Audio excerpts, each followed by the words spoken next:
Hello and welcome to Jump To It, brought to you by IrishRacing.com and Betting Expert. I'm Shane Anderson as we're taking a look now at day 2 of the Cheltenham Festival. 4 Grade 1 races, including the brilliant 2-mile chase championship, the Betway Queen Mother Champion Chase. Really looking forward to it as we welcome in the panel, and Stephen Harris and Ed Quigley join me. Guys, as we take a look at what appears to be a Willie Mullins benefit for day 2, he's got the favourite, I think, in virtually every race, Stephen. The great Irish trainer just made break all sorts of records. Yeah, it looks like he's going to have a fantastic day. I mean, Chacun is going to be the Irish banker, along with Monkfish as well in the second race. I think they'll both take an awful lot of beating. We're expecting the ground to be pretty much perfect, perhaps just on the easy side of good. It's an absolutely cracking card, and a bit of variety with the cross-country after the Gold Cup, and then a brilliant Grand Annual at 4:15. So something for everyone. And it is remarkable when you see a stable dominate a day from a wagering perspective in early markets, with Willie Mullins having so many of the favourites on the card, because it just doesn't happen often. But he's got this enormous depth behind him now, normally anyway, but particularly this year with what's occurred with trainer Gordon Elliott. Yeah, absolutely. And he looks after the Grade 1 monopoly on the Wednesday, doesn't he? Obviously, Gaillard and Mesnil going to be there or thereabouts as favourite in the opener. As Stephen says, you've got Chacun and Monkfish. Two of the kind of cannot lose horses for the week, if you like. And then he's got the bumper. It looks pretty much sewn up, doesn't it? If the market's anything to go by. So yeah, he's got some incredible horses in his armoury. As we've known from previous Cheltenhams, though, Shane, it's never quite straightforward as that. There's often something tends to go slightly skew if it length hour or even during the race. But if he rattled up a 4-timer here on the Wednesday, you would not be surprised at all.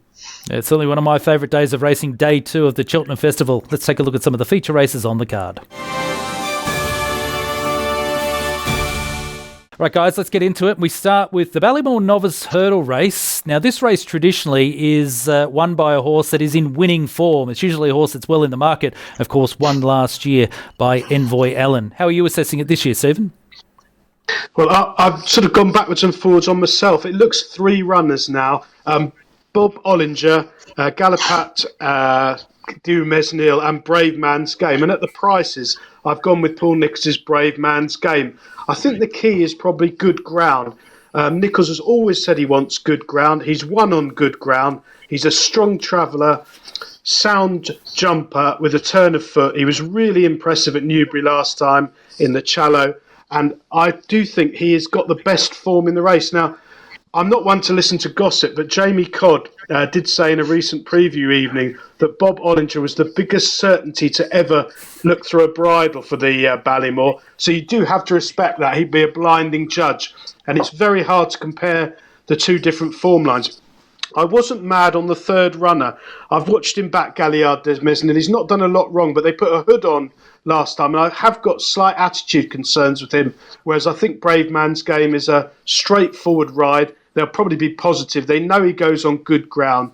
They know he'll stay further. The only time he's been beaten over hurdles was by Soaring Glory, who's come out and won the Betfair hurdle a couple of weeks ago. So the form's really solid. I think it might be a rare victory for the English in this race.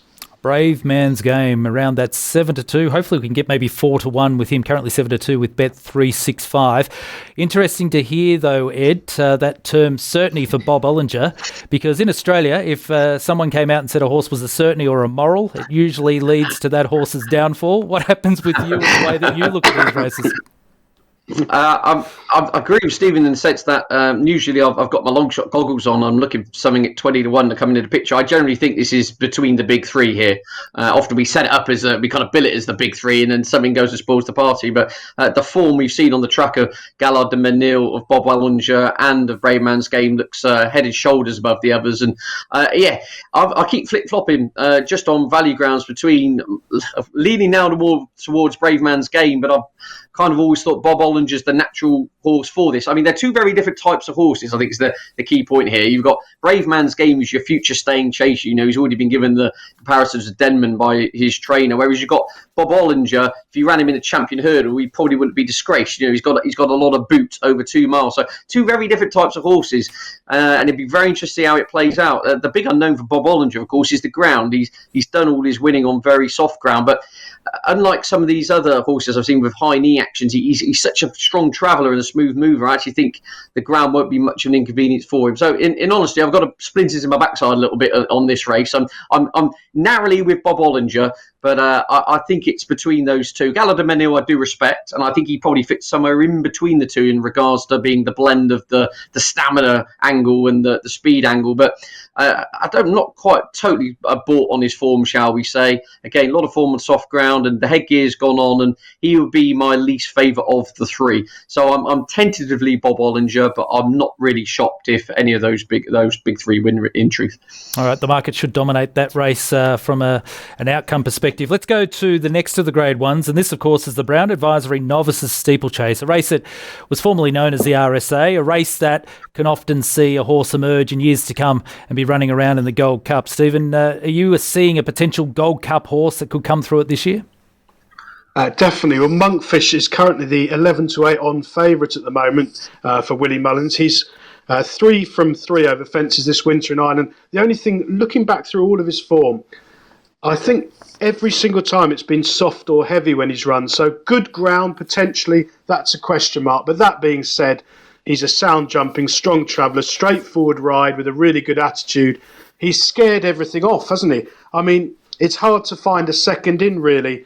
I was quite keen on Sporting John in some ways for a race at Cheltenham, but I was rather hoping it would be one of the handicaps, and he blew that by winning almost by accident at Sandown last time out. It was a remarkable run from Sporting John, but his jumping will have to improve dramatically to trouble Monkfish.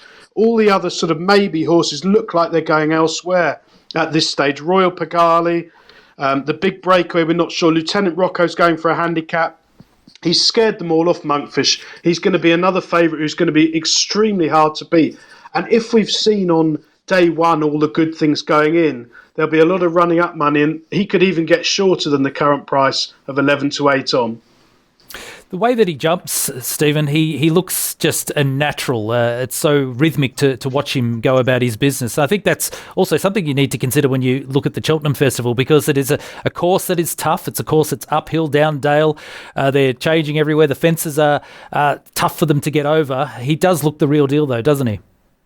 Absolutely. I mean, you're absolutely right there, Shane, because usually I'm a sort of old cynic, and I think that small field form in Ireland, when there's been 3 or 4 runners, is not a good comparison for Cheltenham. And this year it is going to be on much quicker ground by the look of things.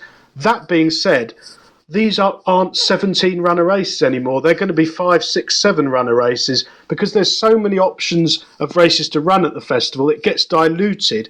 And also, we're not going to have the social runners this year, because of a lot of people don't want to run their horses if they don't think they've got any chance. They can't be there. They're not in box number 250 sipping champagne. So it does have a totally different feel this year. And I'm usually someone, along with Ed, likes to look for value away from the obvious. But you do find yourself finding it very hard to see past them. And while there might be some each-way value from win purposes, back or lay Monkfish at 8-11, I'd probably be a backer, to be truthful. This is where I'm interested to get your views here, Ed, because you are known as Longshot Ted. Are you going to go with the favourite, one of the shortest price favourites of the week in Monkfish, or are you going to find something for us at a decent price? Well, it's kind of two questions here, isn't it? If you took away all the prices from the horses and just say what happens, I think Monkfish wins. The only negative is the point Stephen has flagged up about potential question mark on the ground. You know, he's a huge, heavy topped horse. He's been very happy on soft to heavy. Won the Albert Bartlett on soft last year, but other than the ground issue, he's one of the most impressive, kind of spine-tingling novice chasers we've seen in terms of the manner in which he jumps. I mean, he's just demolished his rivals this year, and it's going to take a tough one to beat him. However, I could never back horse odds on at the Cheltenham Festival. And so, looking for each way alternatives, I actually think Team Tizzard might actually get my kind of hashtag Team Tizzard t-shirt done in time for this race. I think he's got a couple of sleepers in here who could. I don't think they can. Can't say they're going to go and win, but if they follow home Monkfish, I wouldn't be shocked. And that is the big breakaway. Who, was a bit erratic on his chase debut at Cheltenham, yet still won plenty in hand. He finished runner-up to Chamblou in the Grade 1 at Kempton over Christmas time on a track that would have been far too tight for him. I don't think he would enjoy that at all. Look, it's been well documented how the Tizard team had a shocker over the last few months. Where they sent out 2 winners from 150 between October and the end of January. They had to shut parts of their yard down. They had to disinfect areas, change the hay supply. They've had an absolute nightmare. One of their worst winters in about a decade in terms of you look at the stats. And I just think they're starting to come right now. The yard had a double the other day, and I just wonder the big breakaway. He's the one most likely to follow him home. And if there was a one even bigger price to perhaps pick up the pieces and fill the places, Fiddler on the Roof sounds like he's going to run perhaps with John Joe O'Neill Jr. in the saddle as the second string. Also, he's a little bit of a nearly horse, and in some ways that's pretty much why I'm tipping him, because I think he'll probably be a nearly horse again here, but he's still around the 25-1 mark or there or thereabouts. And actually, with the benefit of hindsight, his form's not actually that bad this season. You know, he had Sporty John, who, as Stephen alluded to, has gone on to win a Grade 1, well behind him in Exeter. He finished right at the backside of Next Destination at Warwick, and he had Getaway Trump well beaten behind him at Newbury, of course, who came out and won head in chest at the weekend. So, with hindsight, he's actually probably run some good races in defeat. And again, he's unexposed over 3, and I think he could be one fighting out of the places. And what, again, we've been harping on about it. I think this could be a maximum of 7 runners. It's going to be a small field. So in short, they should try cast. It's Monkfish and the 2 Tizard horses in second and third. But Monkfish, a final point on this race, Shane. I see a lot of bookies went non-runner, no better a few weeks ago on what price Monkfish would be if he ran in this year's Gold Cup. They had him around the kind of 7-2 second favourite mark. So that kind of shows you how well regarded he already is now. And, potentially going a year from now sets up the clash we all want to see of Envoy Allen and Monkfish in the Gold Cup in 12 months' time. Anyway, I digress. I think Monkfish is a potential superstar and he will win. All right, Monkfish. But if you can get the big breakaway or Fiddler on the Roof to win, I'll go one better than you and your Team Tizard T-shirt. I'll wear a hashtag Team Longshot Ted to make sure that everyone can get a copy. All right, make sure that we also get involved with the Betting Expert Predictor competition, which will be running for all 4 days of the Cheltenham Festival. Head to bettingexpert.com, sign up. All you need to do is put forward a tip for each of the races on the card. Got some great prizes throughout, including a good cash prize for each day if you come out on top. It's always great to get involved. The Predictor competition for Cheltenham, bettingexpert.com. All right, guys, let's continue our look at some of the feature races on the card day 2 of the Cheltenham Festival, and we'll move on now to one of the toughest races traditionally, and that is the Coral Cup, the Handicap Hurdle race. Stephen, how are you assessing it this year? I think it's at least 8-1 the field, assuming good ground. My 2 were Grand Roy, who's been shopped a bit. He's only about an 8-1 chance. Maybe better value lies in Monte Cristo, who's Nicky Henderson, Simon Munier owned, lightly raced hurdler. He's only had 8 runs in his career, won 3 of them. He was quite eye-catching, I thought, first run back at Aintree at a big price on soft ground. He got tired there, he was unfancied. And then he was one of those horses that won at 25-1. And after he bolted up, you sort of thought, how on earth was he 25-1? Because he did have a bit of potential, and he was really impressive at Kempton. I actually watched that run back this morning. He didn't get much daylight. He kept up the inside, and he really quick and clear when Daryl Jacob produced him. Now, he has gone up in the weights as a result of that, but he's completely unexposed, granted, a test of stamina. He wants good ground. He's been freshened up, 8 weeks off since. Unlike most of these who've been slogging through the mud all winter, he's only had a couple of runs. He comes straight to Cheltenham. I'm hoping he runs in this race because I think it's a better opportunity than the other one he's in later in the week. And I think he'll go really close. He's 16-1 with Bet365. I think it's a fair price. One thing for punters in these huge handicaps, I should have mentioned earlier, if you're going to play each way and find bookmakers who are offering extra places. It completely changes the dynamic of betting mathematically. Usually 16 runners and more before places, a quarter the odds, but a lot of companies like Bet365 do offer 5 or even 6 places on these huge field handicaps, and mathematically they cannot win on them. You want to back as many horses each way as you possibly can. The more you have on, you'll win over time playing in these races. I think you touch on a really important point there. And Ed, just to follow up on that, I mean, when you look at a race like the Coral Cup, history says it's a race that is won by a horse at a decent price. Although we had the favourite winning last year in Dama de Compagnie as a 5-1 chance, the only other horse under double figures in the previous 10 years to win the race was, you have to go back to Au Pit Salon in 2016. It's normally a race won by a horse at a big price.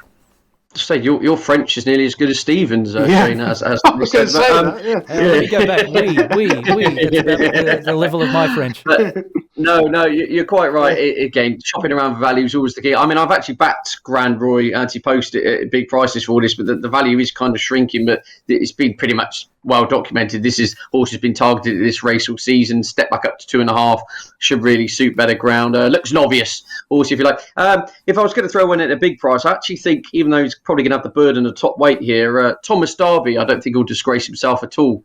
He's a horse with a lot of class. He's got some pretty good Cheltenham form. I think he's been to Cheltenham twice, and he's won once and finished runner-up in a Supreme on his only ever visit. So the track clearly plays to his strengths. Drying ground would definitely play to his strengths. So I think connections are kind of and ahhing whether they'd have a tilt at the stayers as a kind of a 50-1 shot or kind of lump round a big weight here. But it sounds like they're going for the handicap option. I think Thomas Darby's a fair enough each way shout. So Graham Roy, Thomas Darby, my 2v the field as things stand. All right, Graham Roy, Thomas Darby there in a very traditional wide open affair, the Coral Cup.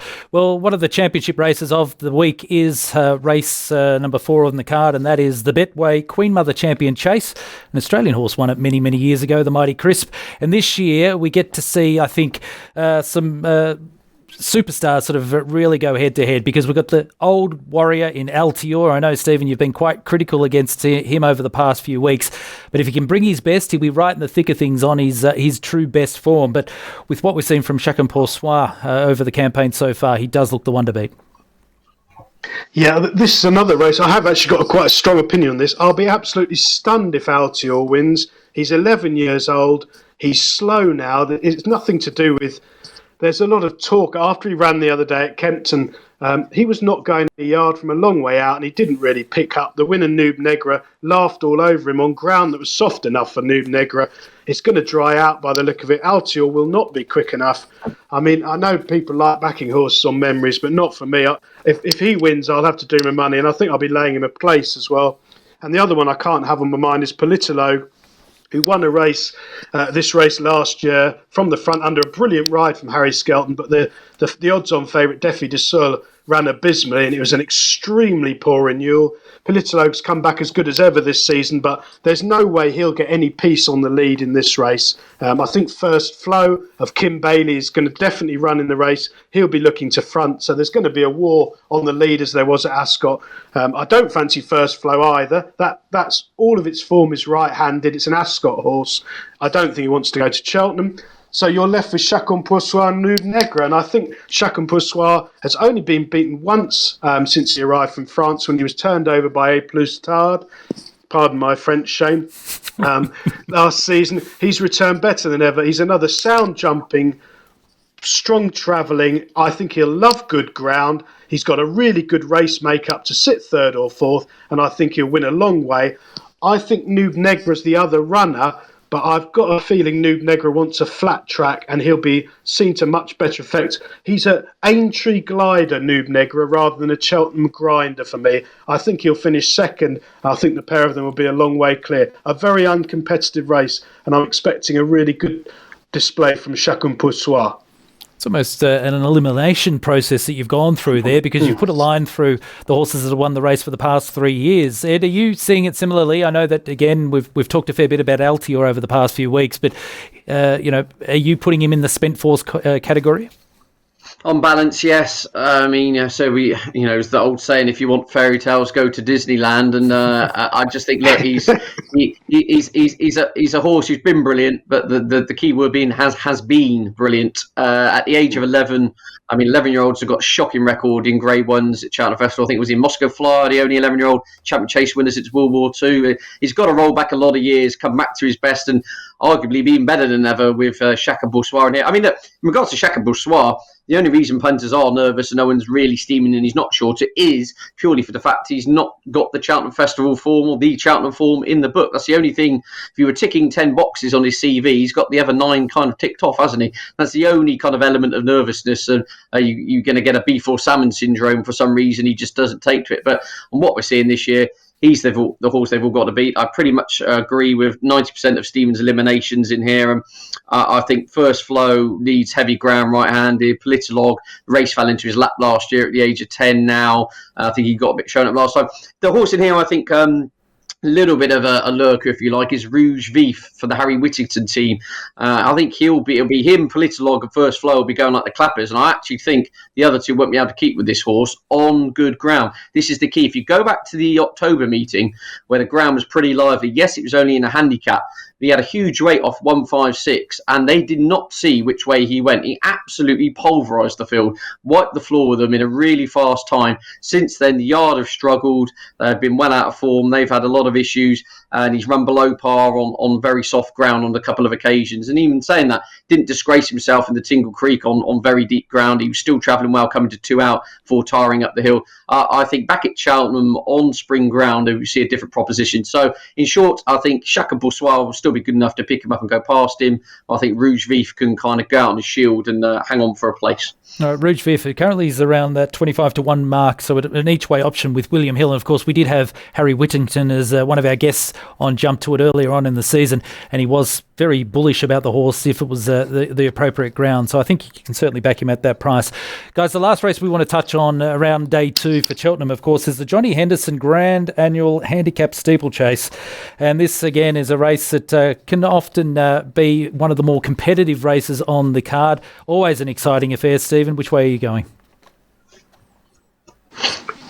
Well, this is another really competitive race. I always like hold-up horses in this race, although I think a 66-1 chance did make all the running a couple of years ago. But basically, they tend to go too fast, and they come from out the back. So the first thing I always look for is horses who are ridden with patience and jockeys who ride patient races. In the old days, it used to be Paul Carberry, Graham Bradley. These sort of drop them out, come there cantering when the pace collapses. My two, I don't think they're well handicapped by any means because they've been doing it all winter and they've gone up in the weights. But both Ibleo of Venetian, who's 60 at the moment with Bet365, and Sky Pirate, who's around about 7 or 8 to 1, I think now. They're both smooth travellers. They'll both be held up out the back. They've both got experience at this track. While there might well be horses who are less exposed and better treated, I think they'll both give their running. And again, what we touched on earlier, Shane, look for bookmakers offering extra places, 5 or 6 places, because I think both these two will give their running and will be coming home up the hill strongly late as others drop away. All right, Ed, your thoughts? I mean, Sky Pirate would be one I'd have to be against the Valley Grounds. Now, I just think they've made a mess of this horse in regards to trying to win the Grand Annual. You know, he was rated 132 in the first week of November. If you want to win the Grand Annual, you don't get him coming here off 152. And I think they're a little bit listed connections caught between two stools now, whether to let them roll the dice in a 6-runner arc or whether to try and burden a lot of weight in this. He will travel into the race, so I just wonder, again, he's shown his hand, I think. So, in all honesty, a horse who hasn't shown his hand would be Zanza for Philip Hobbs, which Richard Johnson will be riding. And I'm really keen on this horse's chances, especially with drying ground. Absolutely hacked up at Newbury on his penultimate start. And then if you go back to the Sky Pirate race won in December, he was trading favourite in running, and he was only one winner coming to 3 out. He was pulling Richard Johnson's arms out still. He was absolutely tanking. And then it was one of those weird falls, and he kind of jumped the fence, but then kind of clipped it and slipped and crumpled on landing. And so that was the last time he's seen it. So as a counterpoint, yes, it's not the ideal prep coming into Cheltenham, but the two positives would be, A, it's protected his mark because he's been left on 145 and going back to the kind of showing your hand angle. And also, Philip Hobbs has always said this is a horse who would always be seen to best effect on decent ground. So missing a hard, grueling contest over the last couple of months on deep ground, I also think is probably a real blessing in disguise. I really like his chances. No ill effects on that fall last time out. I think he's pretty much ticking every box. I think he will be covered up in mid-division. He'll jump, he'll travel, he'll stay. Ground should be right for him. And I really like Zanza's claims. Well, you're quite bullish about him at around 9-1 with William Hill, so I think he's worthy of an each-way option. Stephen, your overall assessment, day 2, is there a banker for us? I think Chacun is the banker. I think you could have a forecast for him to beat Noob Negra. I think there's 2 runners there. Ed's angle actually about Zanza, just to come in on that one, because Philip Hobbs had a dismal time of things a couple of months before Christmas, and the fact that Zanza was running okay during that time is a big plus. They're now absolutely fine, running really well, and I could definitely hear that one on decent ground, so that's another one to add to the list. As I say, if you can find a bookmaker offering extra places, there's nothing wrong with backing 3 or 4 horses each way. Mathematically, your favourite to win over time doing that. And sometimes these handicaps can offer the most value each way if you can find the extra places. All right, thanks, Stephen. Ed, your thoughts? Have you got a bank at day 2? In terms of a banker, I think Monkfish and Chacun, nothing original there, but you know there'd be shocks if those 2 are turned over. But in terms of at the prices with Grant, I'm really keen on Zanza, the Grand Annual. He probably would be my bet of the day on the Wednesday of the festival. Great work, guys. We'll see you for the preview for day 3.